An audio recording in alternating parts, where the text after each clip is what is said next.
Hey there, fellow investors. If you're thinking about moving your stocks from Robinhood to another brokerage, you're in the right place. Maybe you're chasing better tools, lower fees, or just a fresh platform. Whatever the reason, I'll walk you through the process step by step. It's easier than you might think, but let's make sure you do it right to avoid any hiccups. First things first, why transfer?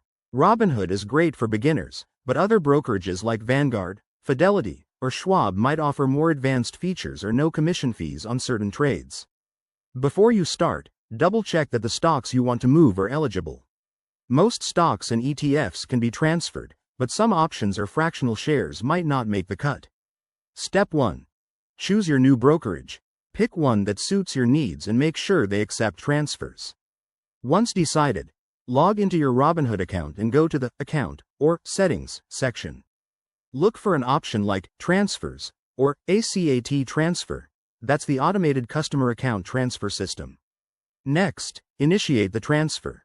You'll need to provide details about your new brokerage, including your account number there. Robinhood will guide you through filling out a form with the specifics. Be precise to avoid delays. Oh, and heads up. There might be a small fee from Robinhood, usually around $75, so factor that into your plans.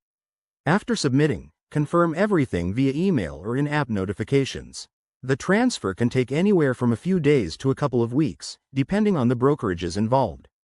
While it's processing, your stocks will be frozen in Robinhood, so hold off on any trading. Finally, once it's done, double-check your new account to ensure all your assets have arrived safely. If anything's missing, contact customer support right away. And there you have it. That's how you smoothly transition your investments.